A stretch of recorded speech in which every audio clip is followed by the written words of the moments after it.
In this world today, there are many plagues that people are having to deal with, various things that people happen to navigate, trying not to be victims of, and even though they do the best they can, still anyone can become a victim of. And one of those is child molestation or pedophilia. Of course, there are many people out there that look for opportunities to molest children. They engage in feeding their appetite online with what they call kiddie porn and all kind of things. And so they look for opportunities where they can get away with molesting children. And so they'll look for organizations, places where they can get close to children, gain their trust, and make children victim of their wicked desire. Such things are pure evil. It's fornication, it's adultery. And it's interesting, of course, that it's not just being done in the world as a whole, like we learned about the Boy Scouts and even in public schools and elsewhere where child molesting is taking place all over the world. But in a place that's supposed to be sort of a safe haven, religions, it has thrived. Catholic Church, the many victims there, and of course throughout all the many churches, victims after victims of pedophilia, child molestation, all over. We can go from one to the next and we can see what's happening. So in seeing that this is going on, we see that Micah 7:5 is coming into play, where it tells us, and at that time there was a time of the end that was going on, and it was showing don't trust anyone. And we, in this time of the end, has continued and is getting worse. We're going to find that the words spoken by Jeremiah in Jeremiah 17:5 and other places, Micah 7:5, that you won't be able to trust anyone, that you have to be very careful because people, their whole desire, like in the time of Noah, is to do what's wrong. And this was happening with pedophilia. People you think you can trust end up being the ones who are doing that. So what should Christians do when they have a situation of pedophilia going on, child molestation? Should they keep it in-house, develop secret files, and move people around and so forth, and try to keep it sort of hush-hush in regards to what's going on? Well, Paul in the book of Corinthians showed that there are times when matters can be handled internally. Going to court over civil matters, maybe disputes about, a contract or something where money is involved. We could either take it to court and cause the truth to be spoken of abusively, or we can handle it in-house, as Paul brought out, and even let ourselves be wrong. But in a situation of child molestation, we got fornication, adultery going on. It's not a situation where you can just let yourself be wrong. These things have to be dealt with. A person has to be dealt with as far as whether they should be removed or not from the Christian association, organization. Of course, it's such a detrimental crime that, whoever's doing it, trust in regards to them is going to be very hard to be able to give them because of their actions. But how do you deal with it? Well, in the Christian congregation, there is a need for evidence. In other words, there's two-witness rule that has to be satisfied. And that's very important, that evidence be proven that this person is guilty of that, as Jesus showed Matthew chapter 18. And so we don't want to convict somebody of something that really the evidence is not there. There's an accusation, but what if the accusation is not true? See, the world is so bent on its anger that it's not concerned it just wants it They want some vengeance. And that's why back, many blacks were lynched, because they weren't concerned about justice. They just hated black people, and that's what they did. And so they have a trail of murders, thousands of murders of black men, because they weren't concerned about justice, but only about getting at them, and thus they committed murder. So evidence is always important. In the time of Israel, they would say thoroughly investigate. That's very important. But what should you do in a case of pedophilia? Well, number one thing, you can't keep it quiet. You got to say something about it. And it can't be years down the line. You do it immediately. Because if you wait years down the line, then that guy or whoever he or she is will have a trail of victims that could have been prevented if someone had spoken up. So, and the Bible encourages speaking up, letting it known, because if you just sit back, that makes you complicit with what they're doing. So you got to speak up and say, but who do you talk to? Who do you go to? Who do you speak to? Well, Romans chapter 13 helps us to appreciate something. Let's read that.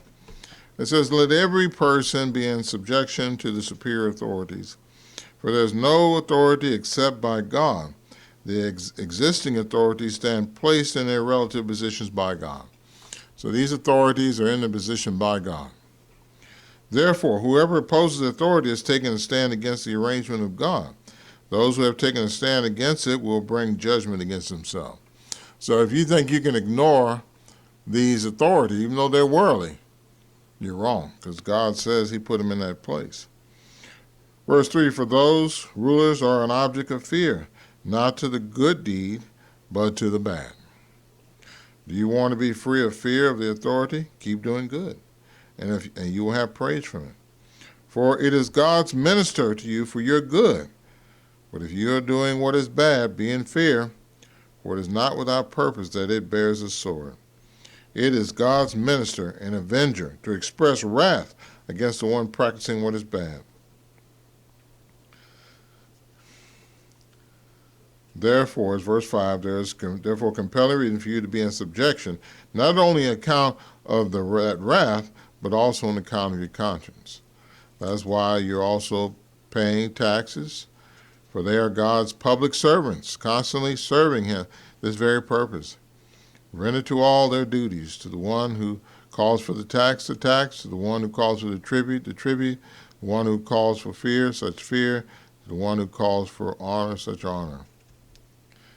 So here we see that even though God has judgment against the worldly governments, they're placed in their position by God. They are ministers to bring about the wrath against wrongdoing, wrong conduct. So when we're dealing with these authorities, we don't want to speak disrespectfully of them.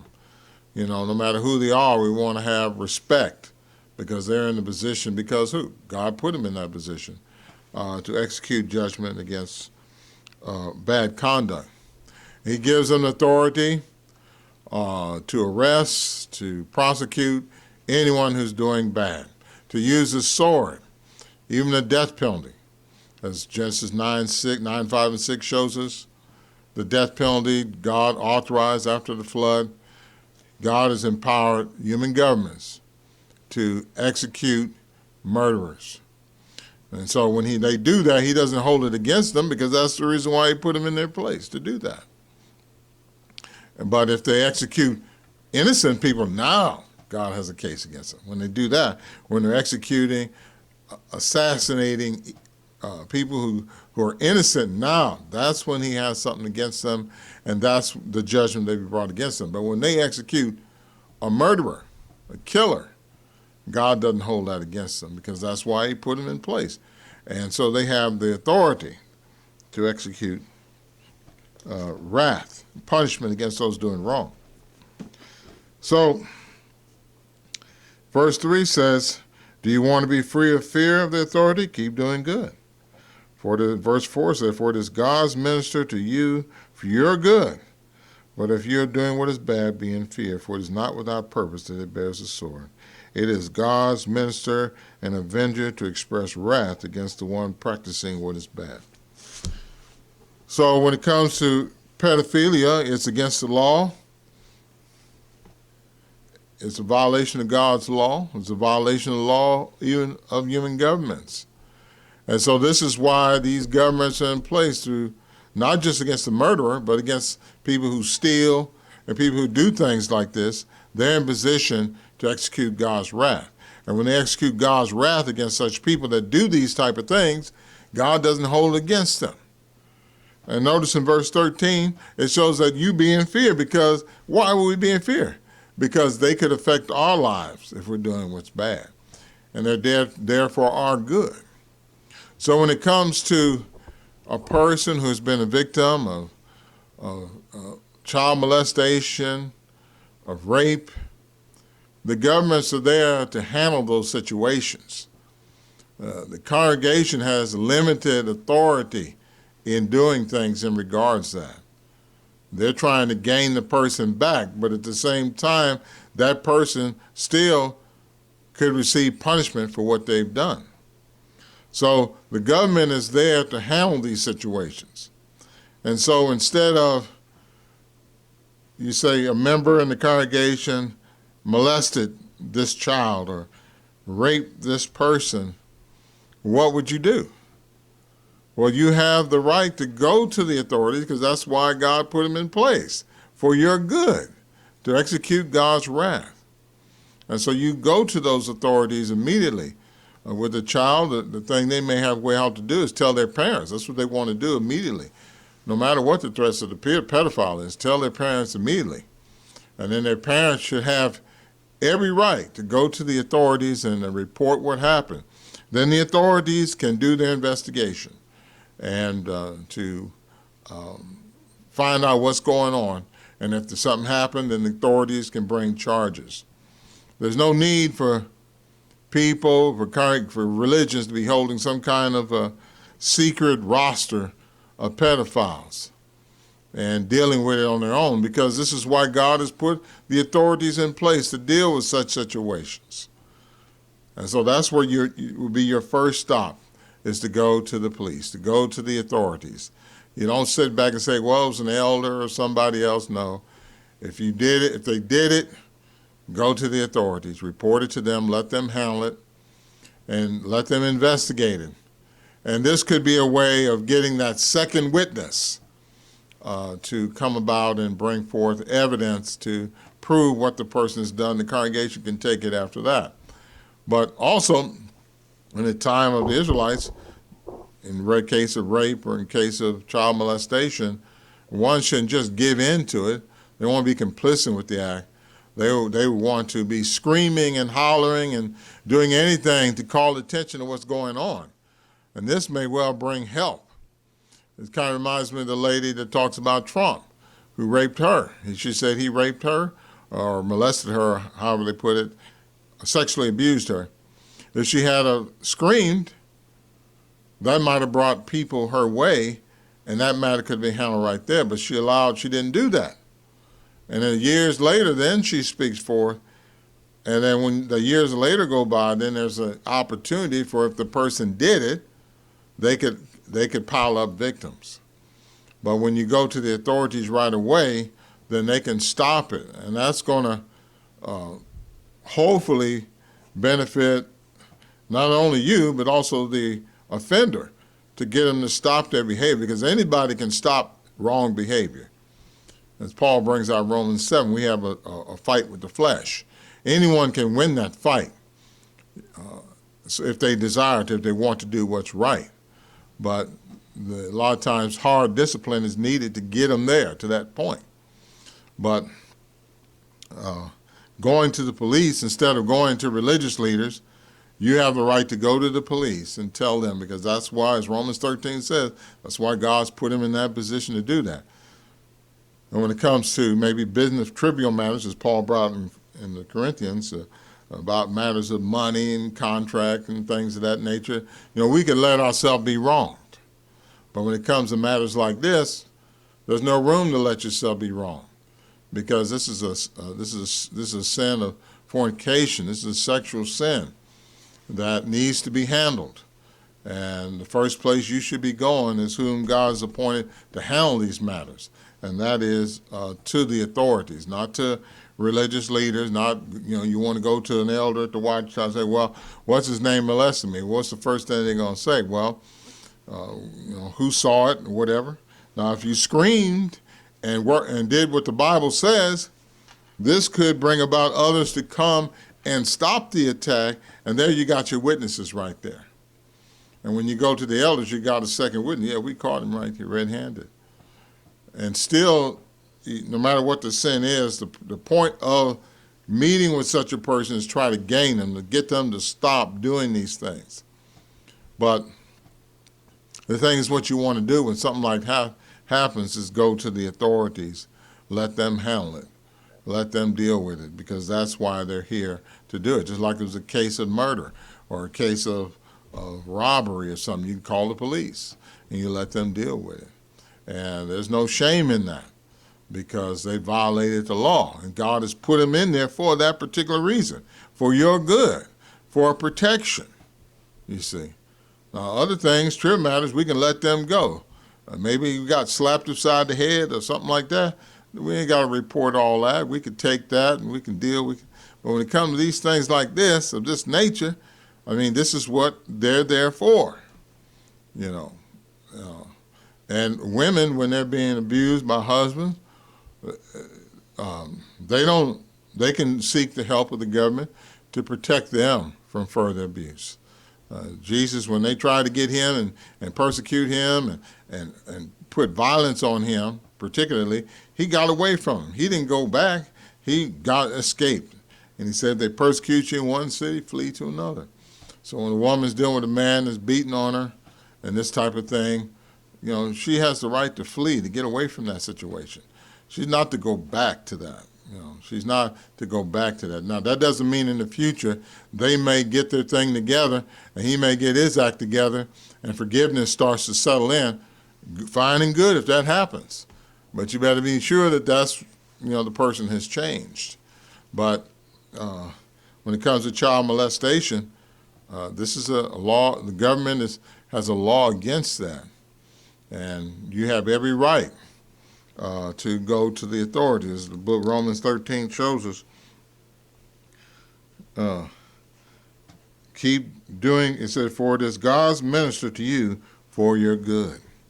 So this is how you handle it. You don't wait years and years and say, well, after years of just giving in to the molestation, being really a party to it by going back, engaging in it, you don't want to be a party to that. So you want to be able to report it to whoever is responsible and get help and get it stopped. It doesn't matter who it is. You need to get it, the main thing is to get it stopped so that you can go on with your life. And of course, people in this world wants to keep you focusing on what was done wrong to you. That's how their psychologists and everybody make money. Keep you marinating on what was done wrong to you. And we all have wounds to lick as far as the effect of this world. But the sooner we don't let those things define us, the sooner we don't let the world allow those things to define us, but we move on. In forgiveness, we move on. Because we didn't do it, that person did it. We're not the ones, we're the victim.